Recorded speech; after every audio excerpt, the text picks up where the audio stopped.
तर विद्यार्थी मित्रांनो, राज्यशास्त्र इयत्ता 12वी या पाठ्यपुस्तकातील प्रकरण क्रमांक 3 1991 नंतरच्या महत्त्वाच्या संकल्पना आणि समस्या मानवतावादी प्रश्न या पाठांतर्गत आज आपण लिंगभाव निगडीत समस्या समजावून घेण्याचा प्रयत्न करणार आहोत.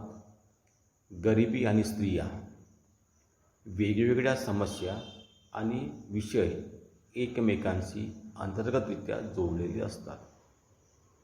जे विषय आहेत आणि ज्या समस्या आहेत या समस्या एकमेकांशी जोडलेल्या असतात. म्हणजे विषय आणि समस्या यांचा आंतरसंबंध आपल्याला जगभर दिसून येतो. यातील महत्त्वाच्या आंतरसंबंधापैकी एक म्हणजे गरिबी, मागासलेपण आणि स्त्रिया. विद्यार्थी मित्रांनो, जगातील निरनिराळ्या प्रदेशामधील बहुतेक स्त्रिया सांस्कृतिक नीतिमूल्ये, वस्तू आणि मालमत्तेच्या वाटपातील भेदभाव आणि स्त्रिया व पुरुषांमधील सत्तेची असमान समीकरणे या कारणांमुळे गरिबीत असल्याचे दिसून येते. याचा अर्थ असा आहे की जगभराचं जर आपण अवलोकन केलं तर आपल्याला असं दिसून येते की जगभरातील स्त्रिया सांस्कृतिक नीतिमूल्ये, वस्तू आणि मालमत्तेच्या वाटपातील भेदभाव आणि स्त्रिया व पुरुषांमधील सत्तेची असमान समीकरणे, सत्तेची असमान वाटणी इत्यादी कारणांमुळे गरिबीत असल्याचे दिसून येते. याचबरोबर स्त्रिया आणि मुलींना विनामोबदला घरगुती जबाबदाऱ्याही पार पाडाव्या लागतात. आपण बघतो आहे की कुटुंबामध्ये, घरामध्ये ज्या स्त्रिया असतात, ज्या मुली असतात, त्या स्त्रिया आणि मुली स्वतःची जबाबदारी म्हणून एक स्त्री म्हणून जबाबदारी पार पाडताना अनेक प्रकारची घरगुती कामे ते पार पाडतात. या कामांचा त्यांना कुठलाही कुटुंबातील प्रमुखाकडून कुठल्याही प्रकारचा तो मोबदला दिला जात नाही. त्याचप्रमाणे स्त्रियांची संख्या अनौपचारिक कार्यक्षेत्रात अधिक प्रमाणात दिसून येते.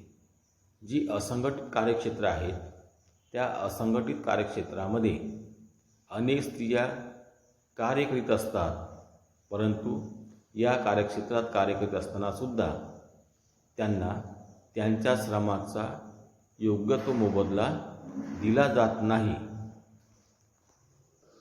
19व्या शतकाच्या पहिल्या दशकामध्ये जगात अनेक ठिकाणी स्त्रीवादी चळवळी उदयास आल्या. म्हणजे आपण बघतो आहे की जगाचा इतिहास आपण बघितला तर 19व्या शतकाच्या पहिल्या दशकामध्ये जागतिक स्तरावर अनेक ठिकाणी स्त्रीवादी चळवळींचा उदय झाल्याचं आपल्याला दिसून येते. तेव्हापासून स्त्रियांच्या सामाजिक, राजकीय आणि आर्थिक हक्कांवर सातत्याने भर देण्यात आला. या स्त्रीवादी चळवळींनी स्त्रियांना सामाजिक, राजकीय आणि आर्थिक हक्क प्रदान करण्यावर भर दिलेला होता आणि तेव्हापासूनच स्त्रियांच्या सामाजिक, राजकीय आणि आर्थिक हक्कांवर सातत्याने जागरूकता निर्माण करण्याचा प्रयत्न स्त्रीवादी चळवळींनी केला असल्याचं दिसून येते. यामध्ये समान हक्क, सामाजिक समानता, राजकीय समानता, लिंगभावाप्रती न्याय इत्यादींचा समावेश होतो. या ज्या स्त्रीवादी चळवळी निर्माण झालेल्या होत्या या स्त्रीवादी चळवळींचा मुख्य उद्देश हा होता की स्त्रियांनासुद्धा समान हक्क, सामाजिक समानता, राजकीय समानता आणि लिंगभावाप्रती न्याय इत्यादी गोष्टी त्यांना प्रदान करण्यात आल्या पाहिजे. 1970 नंतर महिला सक्षमीकरण ही एक महत्त्वाची संकल्पना, तत्त्वप्रणाली मानली जाऊ लागली. 1970च्या नंतर महिला सक्षमीकरण ही एक महत्त्वाची संकल्पना आणि तत्त्वप्रणाली आयडिओलॉजी मानली जाऊ लागली. सक्षमीकरण म्हणजे काय? सक्षमीकरण म्हणजे अशी प्रक्रिया ज्याद्वारे शोषित म्हणजे शोषित व्यक्तींना म्हणजे ज्या व्यक्तींचं अनेक वर्षापासून शोषण झालेलं आहे, अशा शोषित व्यक्तींना स्वतःच्या आयुष्यावर ताबा मिळवता येतो. म्हणजे या सक्षमीकरणाच्या माध्यमातून जो शोषित व्यक्ती आहे तो स्वइच्छेनुसार जीवन जगण्याचा अधिकार त्याला प्राप्त होतो. यामुळे जगण्याच्या मूलभूत गरजा त्यांना भागविता येतात. म्हणजे अधिकार जर प्राप्त झाले तर तो व्यक्ती आपल्या जगण्याच्या मूलभूत गरजासुद्धा पूर्ण करू शकतो. या प्रक्रियेत व्यक्तीस ताकद, बळ व आत्मविश्वास प्राप्त होत असतो. म्हणजे सक्षमीकरणाच्या माध्यमातून शोषित व्यक्तीमध्ये बळ, स्वतःविषयीचा आत्मविश्वास निर्माण केला जातो. तिचा स्वाभिमानसुद्धा वाढतो आणि अन्यायाविरुद्ध लढा देण्याचे बळ किंवा लढा देण्याची ताकद त्या शोषित व्यक्तीच्यामध्ये निर्माण होत असते. सक्षमीकरणाच्या प्रक्रियेस सामाजिक, आर्थिक, मानसशास्त्रीय आणि राजकीय अशा बाजू आहेत. जागतिकीकरणात 1980 सालापासून लिंगभाव निगडीत प्रश्नांचे महत्त्व वाढीस लागले. म्हणजे 1980 सालापासून जगाच्या राजकारणामध्ये लिंगभाव निगडीत प्रश्नांचे महत्त्व मोठ्या प्रमाणात वाढीस लागले. याचा परिणाम असा झाला की जागतिक राजकारणात लिंगभाव निगडीत दृष्टिकोन विकसित झाला. म्हणजे स्त्री पुरुष लिंगभावासंबंधित दृष्टिकोन विकसित झाला. यामध्ये लिंगभावाचे विश्लेषण म्हणजे पुरुषांच्या आणि महिलांच्या अस्मितांचे विश्लेषण करणे अतिशय आवश्यक ठरले. स्त्रिया आणि पुरुषांचा जगाकडे पाहण्याचा दृष्टिकोन परस्परांपासून भिन्न असतो. हे लिंगभाव निगडीत दृष्टिकोनाचे गृहीतक असते. म्हणजे स्त्री आणि पुरुष हे दोन्ही घटक वेगवेगळ्या दृष्टिकोनातून जगाकडे पाहत असतात. ही भिन्नता या गटांना असलेल्या विभिन्न सामाजिक आणि ऐतिहासिक अनुभवांमुळे येते. महिलांच्या यापूर्वी डावलल्या गेलेल्या योगदानास लिंगभाव निगडीत दृष्टिकोनामुळे मान्यता मिळण्यास सुरुवात झालेली असल्याचं दिसून येते. महिलांच्या वेगवेगळ्या अदृश्य कार्यभागांचे विश्लेषण होऊ लागले. म्हणजे घरामध्ये महिला ज्या काही वेगवेगळे कार्य करतात त्या कार्याचं सुद्धा विश्लेषण व्हायला सुरुवात झाली. उदाहरणार्थ घरगुती कामगार, स्थलांतरित कामगार, मुत्सद्द्यांच्या पत्नींचे योगदान इत्यादी. त्याचबरोबर या दृष्टिकोनामुळे संपूर्ण जगातील महिलांच्या समस्यांवर लक्ष केंद्रित केल्या गेले. लिंगभाव असमानता ही व्यापक समस्या आहे. म्हणजे लिंगभाव असमानता म्हणजे समाजामध्ये पुरुष आणि स्त्रियांना समानतेने न वागवता लिंगभावाच्या आधारे भेदभाव केला जातो. ही एक व्यापक समस्या आहे. याची कारणे म्हणजे महिलांसाठी चांगल्या रोजगार संधीचा अभाव आणि स्त्री पुरुषांमध्ये असलेली वेतनाची असमानता. आता समाजव्यवस्थेने ठरवून दिलेली आहे की स्त्री ही अबला आहे, ती पुरुषांप्रमाणे काम करू शकत नाही आणि म्हणून या दृष्टिकोनाच्या माध्यमातून स्त्रियांना रोजगाराची आवश्यक असणारी संधी निर्माण होत नाही. त्याचप्रमाणे स्त्री पुरुषांमध्ये असलेली वेतनाची असमानता. आता आपण बघितलं की स्त्री आणि पुरुष हे दोन्ही कोणतेही काम सारख्याच पद्धतीत करू शकतात, परंतु स्त्री आहे म्हणून तिला रोजगार कमी, तिचं वेतन कमी आणि पुरुष आहे म्हणून तिला वेतन जास्त. अशा प्रकारची परिस्थिती असल्यामुळे स्त्री आणि पुरुष यांच्यामध्ये आपल्याला वेतनाची असमानता दिसून येते. जगात जवळपास सगळीकडे महिला आणि बालिकांना रोजच्या जगण्यात चांगले शिक्षण आणि आरोग्य सुविधा नाकारल्या जातात. आपण बघतो आहे की जगात सगळीकडे ज्या महिला आहेत, ज्या बालिका आहेत, यांना रोजच्या जगण्यामध्ये चांगले शिक्षण आणि आरोग्य सुविधासुद्धा नाकारल्या जातात.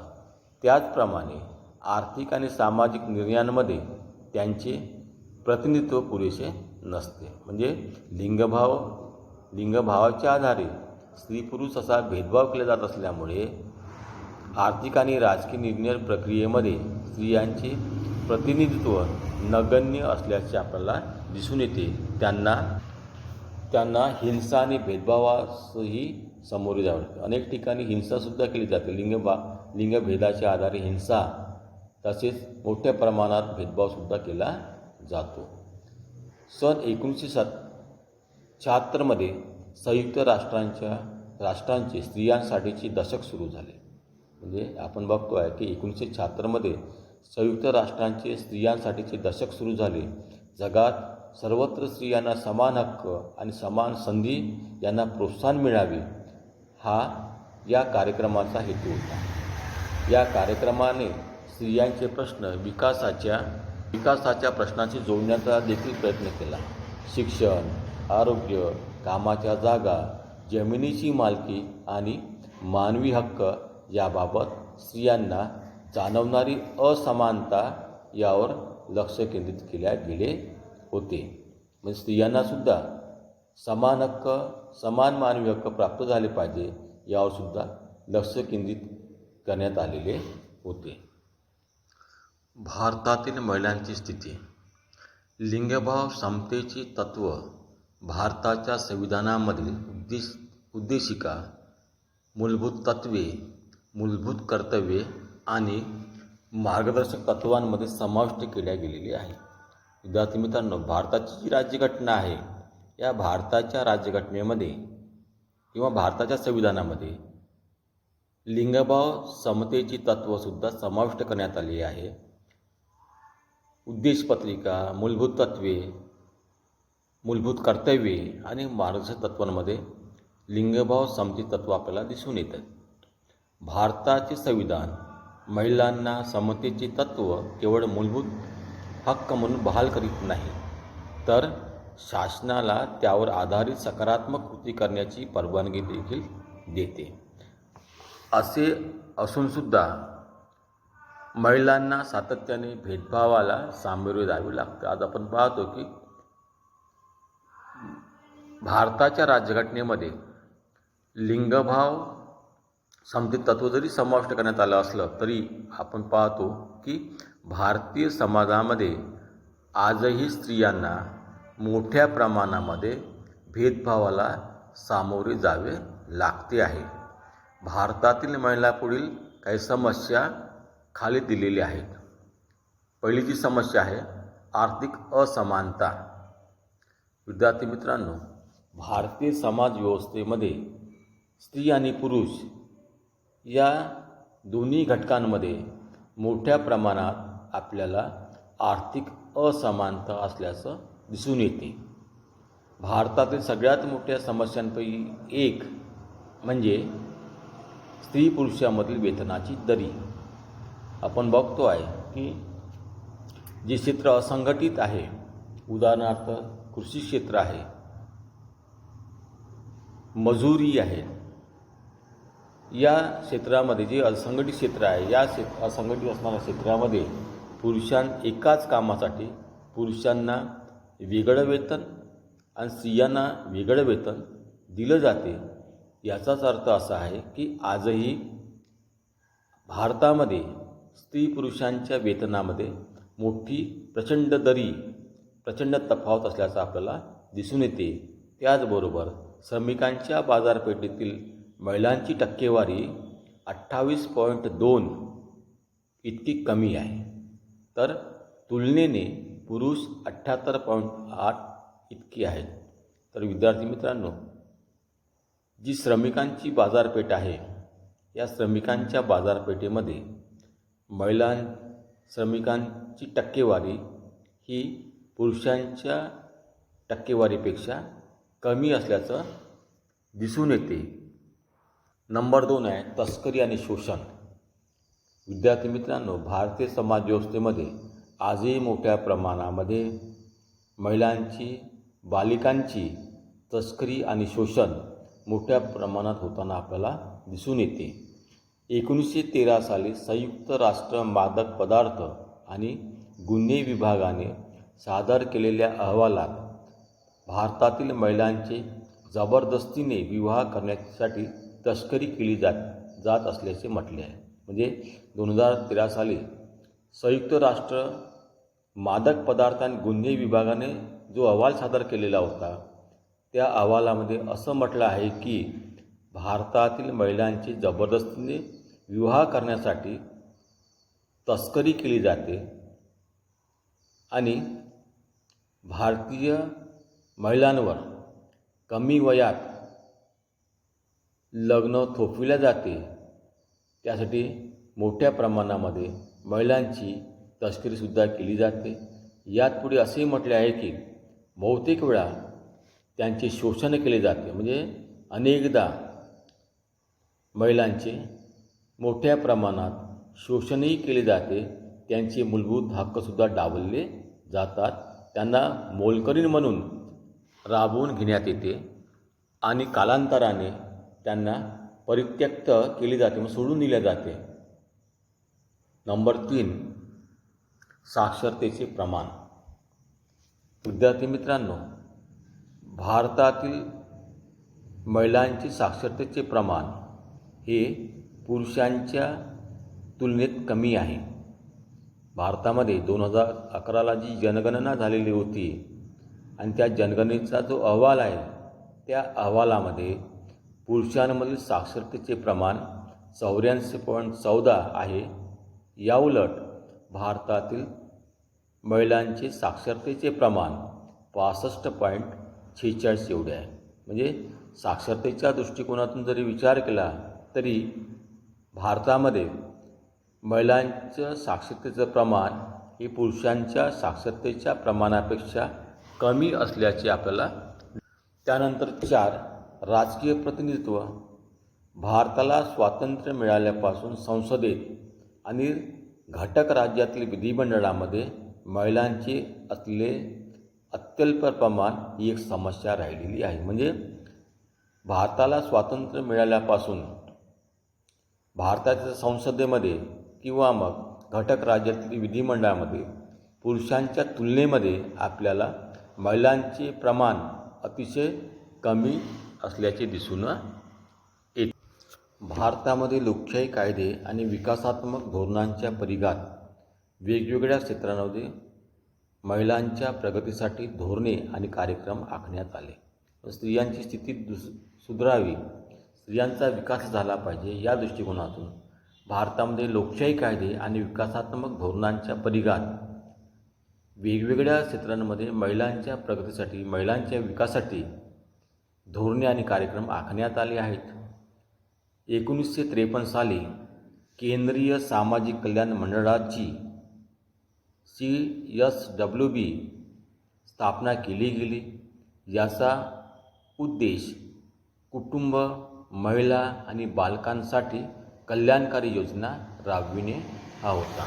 1953मध्ये राष्ट्रीय स्तरावर केंद्रीय सामाजिक कल्याण मंडळाची स्थापना करण्यात आलेली होती आणि या केंद्रीय सामाजिक कल्याण मंडळाचा मुख्य हेतू, मुख्य उद्देश म्हणजे कुटुंब, महिला आणि बालकांसाठी कल्याणकारी योजना राबविणे आणि या माध्यमातून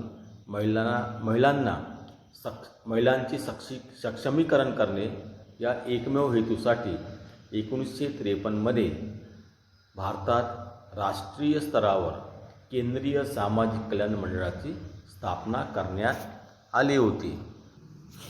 भारतात महिलांच्या समस्येकडे पाहण्याचा दृष्टिकोन, सर्वसाधारण दृष्टिकोन हा कल्याणकारी दृष्टिकोन आहे.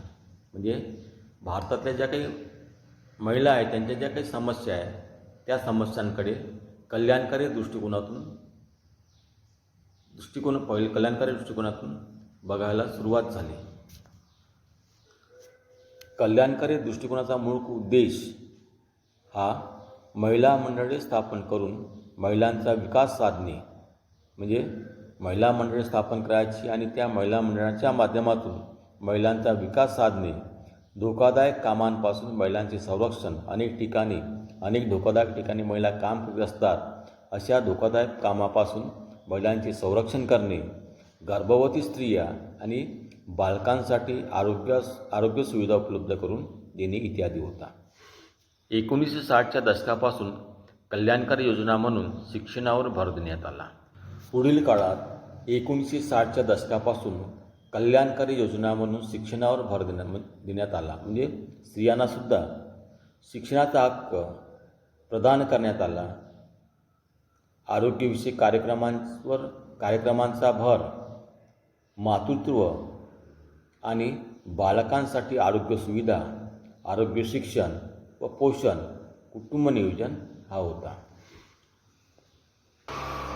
पुढील काळात 1970च्या दशकापासून महिला संदर्भातील कल्याणकारी दृष्टिकोनात बदल घडून विकासावर भर देण्यात येऊ लागला. म्हणजे 1970च्या दशकामध्ये महिलांच्या कल्याणकारी दृष्टिकोनामध्ये बदल घडून आणून महिलांच्या विकासावर भर देण्यात येऊ लागला.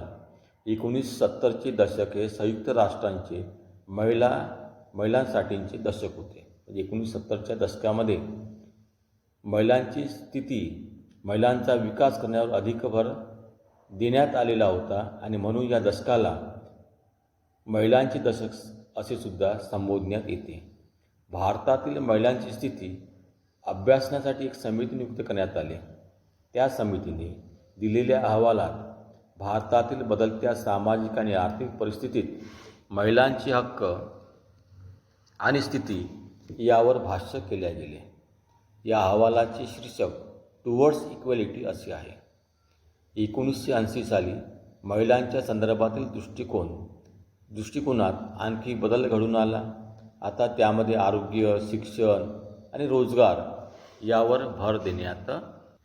1990च्या दशकात विकासाची जागा सक्षमीकरणाने घेतली.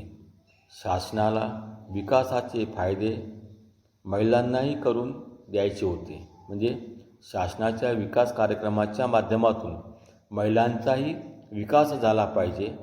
त्यासाठी महिलांचे सक्षमीकरण करणे अतिशय आवश्यक आहे.